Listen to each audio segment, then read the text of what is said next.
这个乡村要有那个都市的风气的气息，所以我联想到这个事情，建这个图书馆那个意义最好，所以我父亲在世的时候，我也跟他提过这个，他也是赞成这个想法。我回到家乡，现在常回来，看到需要一个好的图书馆，我就义不容辞的就捐献建造这个图书馆。那这个建筑物当然要呈现那个在地的质感。那我们当初的想法是说，因为白河四周都是连田嘛，那个捐赠者张庆芳先生又是从事远洋渔业，这两件事情连起来，就觉得我们的观念就是连田上的知识方舟，所以设计上好像是一条大船这样子承载着知识的海，航向未来这样子的意念。就是一楼是比较开放给乐龄老人家跟孩子为主，那另外一个开放的这个大阶梯也有这个演讲的功能或是休息阅读的功能。那二楼的空间主要是以青少年为主。那青少年的话，我们都有开北面的大片的窗，那可以把那个白河周围的山景都融进来。设计上面有一个很重要的观念，就是它是省能的。那白天的自然光进来，就可以让这个建筑物的这个采光的这个效能更好。另外就是它像一个回游的那个场所，一楼、二楼、三楼，走到三楼就从三楼这样子慢慢游下来，就是在阅读的同时，又可以同时享受那个知识跟朋友交流的这个乐趣。嘉惠了我们白河地区未来的主人翁白河国小也好，或者竹门国小，甚至河东国小，当然也可以说是从比方说也嘉惠到了后壁这边，后壁甚至东山都很欢迎到我们图书馆来一起来见证这历史的性的一刻掌握施政3分钟。台南进步向前冲！大兴营区的好朋友，包括全台南市的好朋友，一起来看到这么漂亮的图书馆，这都完全由张庆芳先生他的后人、他的子女来捐资兴建。那总共捐了1亿那这个有这么让我们白河区以及大兴营区有这么好的图书馆，这个图书馆的质与量，里面的这个量体，其实都让我们感到惊艳。台南图书馆都一直在优化中，除了永康总图之外，还有这个张庆芳图书馆，还有南区的图书馆，各区的图书馆都在优化中。其实台南市的图书借阅率在全国来讲已经是数1数2，也是进步最多的。感谢大家都能够有阅读的风气的提倡，那能够不仅对大人、对小孩、对我们学生、对成人都是很好的事情。多阅读就没错。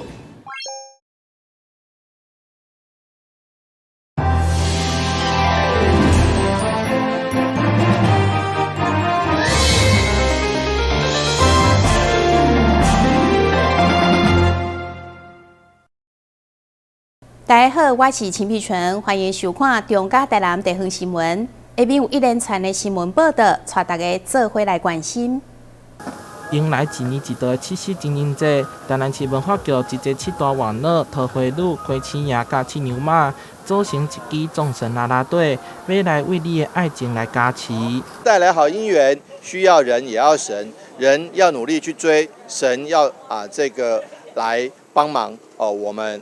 这个牵成好姻缘。2023台南七夕嘉年华内容包含浪漫的外校读册会，实在台南无同时代爱的歌谣，另外还有七夕发生所的 Podcast 访谈等等，要让台南市成为一座爱的城市。透过这个这样子的一个我们对于爱情扩大的一个解释啦，我们会希望能够让更多的人一起参与了解台南这个有爱的城市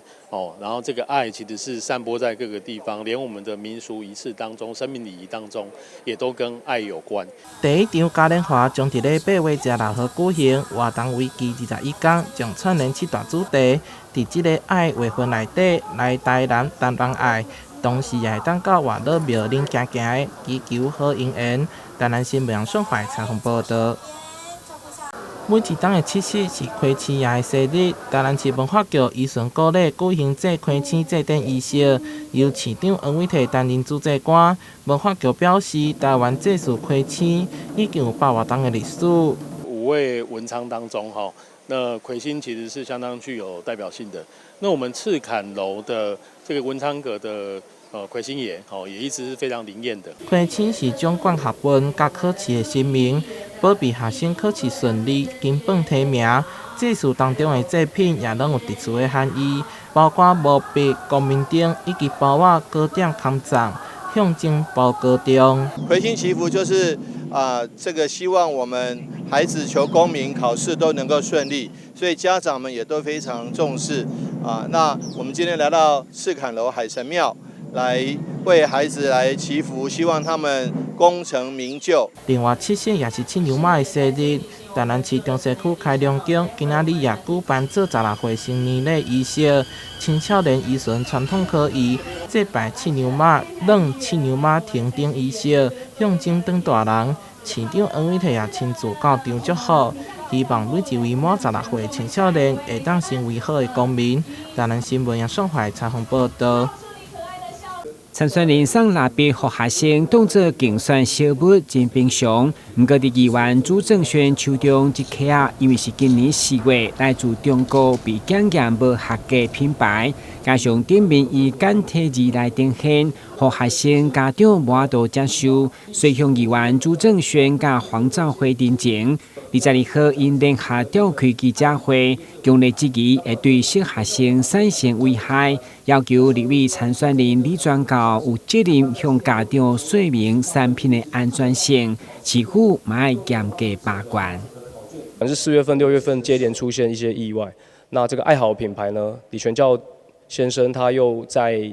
這個今年8月份，我們這個上週末。這個新生訓練的時候又把它帶進來，那我想這個事情有必要讓家長知道。那這樣的品牌它產生的文具會不會對小朋友的使用上有什麼疑慮？把一些相關的品項用這個貼紙貼起來。如果說發生什麼問題的時候，我們不曉得去哪裡找那其實我們國內的相關的這些文具用品應該都會有相關的這些標示，即便它是可能從中國進口過來的，我們應該也會有個代理商來做這樣子的一個負責任的一個做法，這樣子那當然就是今天我們看到這樣子非常的遺憾對此，市府回應一定要求各校特別注意簡體字進入校園加文宣品的安全性。在任何的簡體文字進到學校裡面去的時候，我們是也會來跟小朋友強調使用正體文字的那個重要性，才不會偏移到我們教學上面的品質。像我們在做稽查的話，你商品的來源一定會標示個清楚。那如果說畢竟這個不是在市面上流通的商品的話，建議是不是回歸到源頭上去做一個溯源的動作？對此，立委參選人李全教團隊回應，希望議員真正為學生臨時政治鬥爭。我希望你真正為的是學生，不是政治的鬥爭。我們現在看到市面上呢有好多的產品，幾乎在賣場裡面的，周遭，在周遭的範圍內的。我們都可以看到中國製的產品，那這樣子的話，那是不是這一些人都不應該做生意了？照你的方法來講，那呢，我們團隊也討論過了，就停止發放這一些你所說的那個來自中國的這個產品。議員強調，因絕對不是中國製的反對，而是歡樂產品的品質，包括簡體字所牽涉的文化認同加政治的敏感性。台南新聞軍籍採訪報道。清朝各個時代無工作軍護士碼頭出現在台南小西門路上，這是第一屆傳統護士文化節。選在咧具有歷史創新氛圍的南勢島文創園區舉辦，邀請印尼、越南等無工民族的協會組成台灣民族旗幟。在這樣的一個傳統服飾文化季當中，我們也想要讓大家知道說，這個不同的文化有什麼樣的意涵。傳統服飾還是要回歸到生活當中。當然，我們在做研究的過程當中，我们需要去保存这些即将被遗失的文化，去复刻一个最原始、最真实的历史。现场还佫有传统服饰博物馆，展出受邀民族的经典服饰，另外还佫有台湾风格表演甲造型，非常的精彩。除了用目睭欣赏这美丽的服装，还佫有单位提供日本的服饰体验。我是刚刚分享我身上这一套和服是正袖，然后它在日本呢是未婚女性在比较正式的场合穿的。然后可以选自然流行的体验和服，很好玩。那我们其实呢，今天除了有我们的汉文化、汉服，还有我们的大和民族、日本的浴衣体验，还有我们印尼的各项的文创摊。因应七夕情人节来到，主办单位也安排传统汉婚仪式，展示中华文化。临近台南400冬，借着台湾民族的服饰以及手工艺品，用另外一种方式，让台南的民众了解文化历史。台南新闻顺怀采访报道。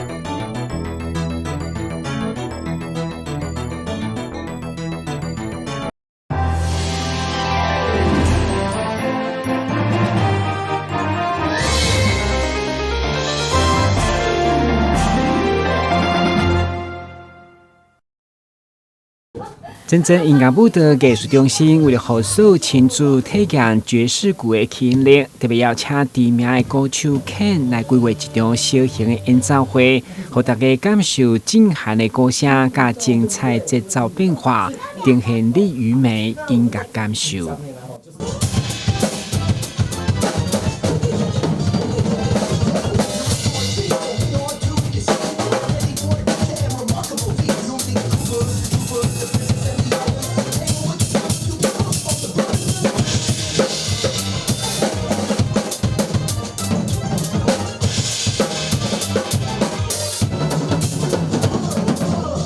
虽然一开始有一寡囡仔对着爵士歌声会有压力，不过随着调整加讲解，嘛，让所有囡仔一步一步接受，甚至有兴趣愿意上台来体验，搭配骹手的变化，做出趣味的肢体表现，继续杂交。同时，中心嘛安排小主播来提问采访，让大家对着爵士鼓这项乐器有进一步的认识。请问您第一次上台表演或比赛时，你会很紧张吗？你是怎么克服的？我第一次的时候是很紧张，没有错。那没有怎么办？就是失败了再来一次就可以了，就这么简单。没有谱，要怎么设计出那么美妙的歌声？每一场演奏当然我有我熟悉的歌曲那因为我们这一次我们把歌曲把它做了一个新的这个主曲所以我有写了一些段落衔接的一些桥段我有做一些小笔记，但不全然是古谱这样子。那一般我们在演奏一个曲子的时候，一般就跟我们弹钢琴或者是演奏类吹萨克斯风一样，它必须是一个视谱的状态，你才可以全然的演奏。那当然比较好的状态就是，如果你可以把这首曲子全部都记得很熟，可以很自然的把它表现出来，那这是一个很好的一个演出。那是几岁适合打鼓？打鼓从小朋友幼班，然后到我们就是长辈的学习都可以。那打击乐器的学习里面，就是每一个人设定的目标，每个年龄的阶段要求的内容可能也不尽相同，所以在不同的音乐的学习不同的年龄的学习，不同的阶段的学习里面，就是要去做一个客制化的搭配。爵士鼓手搭配吉他手以及歌手的小型乐团演奏，让大家难得享受一场视觉和听觉的飨宴。就是今天要爵士。记者郭文吉台南报道。高雄区监理所停车场为方便大家洽公，所以没有收费。但有民众长期霸占，监理所决定从9月起，停车场全面改为收费制度。民众对此有不同看法，有人觉得公部门收费不合理，也有人认为使用者付费没有错。因为你如果不是来这边办事情的话，又占着车位，我觉得这样不行。就业是原状不收费，因为这些如果是公家机关，那我们这些所有费用是不是应该也算在我们的税里面？当地里长也表示，时有所闻，许多民众会长期占用，监理所也有开会协商讨论。里长表示支持使用者付费，应该是可以接受，因为我们去过很多公家机关或是医院，他们现在也是都是采取收费的问题，甚至有的地方它是也不接受一般民众进去，就是说您可能就是说就像我们以市府来讲的时候，也是只能公务人员进去而已，其他车子都停在外面嘛。监理所出面回应，对于9月即将上路收费的停车场，原先146个汽车格会增设为169格，280个机车格会增加为370个停车格。第1小时不收费，之后汽车每半小时15元，机车则是计次收费。民众来洽公使用的时候呢，这个绝大部分是不会超过1个小时的状况，所以呢，我们也是开放这个缓冲时间，让民众1小时内呢，如果开车离场的话呢，是不用收费的。那当然，后续如果超过这个时间呢，我们就是参考我们高雄市路边停车的这个收费机制，我们是半小时呢收费15块的一个费率来计算的。那机车的部分呢，我们是以计次，所以就是以一次15块钱的费用来做收取。对于一般洽公民众收费可能不是常态，但车行代办业者若比照一般民众收费，一天就有30-40台车要进出，如果每台车以月费计算，将会是很大的经济负担。很不满的原因就是为什么要跟我们收1700的月租费？因为我们代办业者一般都是车行的比较多，因为我们现在争取小用一卡多用，就是一张卡片可以用个30台至40台左右的车子就对了。因为我们那天我们有开会，有跟那个所长有在反映就这个问题就对了，所以我们现在还在协商当中呢。因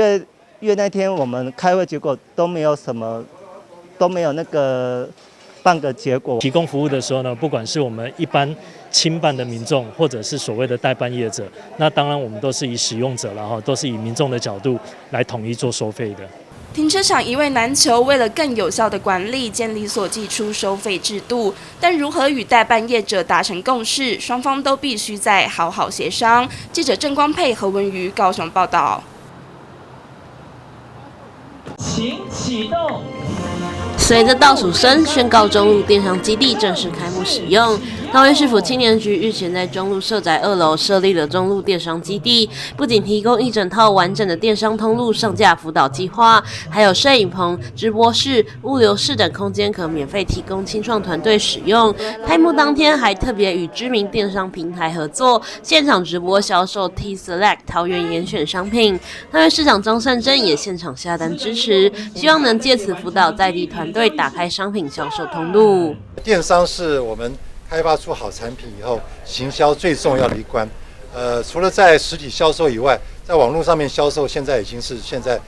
非常非常风行的行销的手法。所以我们一方面培养我们的这些青创朋友做出好东西，再下来最后一路就是要让他们能够有好的行销管道。今天我们中路的电商平台、电商基地，就是要帮他们完成电商的最后一里路。我们这边提供了电商直播所需要必备的一些基本设备，也会有一些培训的做法，让他们除了开发好产品以外，也会变成一个自己产品最好的行销的人员。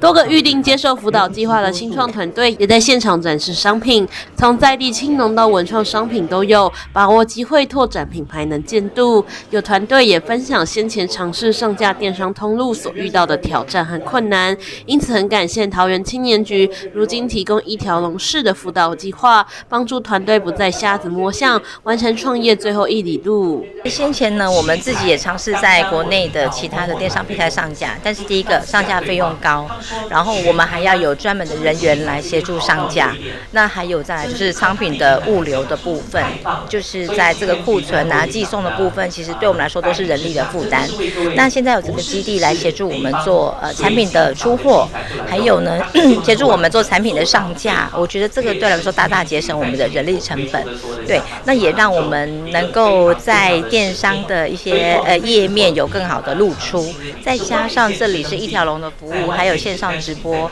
所以我觉得对我们的业者来说，协助是非常大，然后让我们可以更快的去推展我们的商品，也希望未来可以有更多直播的机会，或是有更多的新创团队可以加入，让他们可以一起来推广自己的产品。谢谢。桃园市府青年局表示，今年中路电商基地的营运目标，希望能辅导400个以上的桃园商品上架到电商通路，并预计邀请在地知名业者一同参与，发挥以大带小的力量，协助在地青创团队拓展更大的商业机会。记者刘玉婷桃园报道。废弃不用的笋壳，在青年工艺师、艺术家的创意巧思下，有了新生命。实用好看的笋壳灯孕育而生。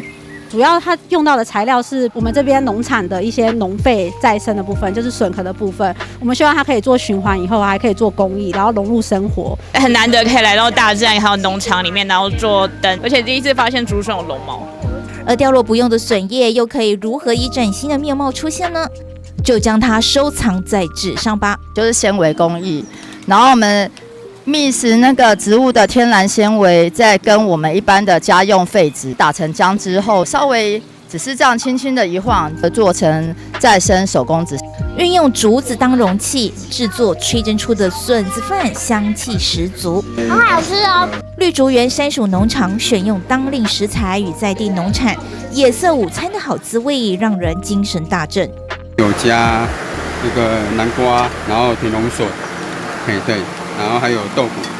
结合青年工艺师、艺术家、文史工作者，透过跨界合作，开发基隆不同于以往的休闲农业深度体验。笋壳灯敲三声，敲响山间绿工艺食农共学，让基隆学习型城市计划与这一片土地文化有更深度的连结与认同。记者蔡小军基隆报道。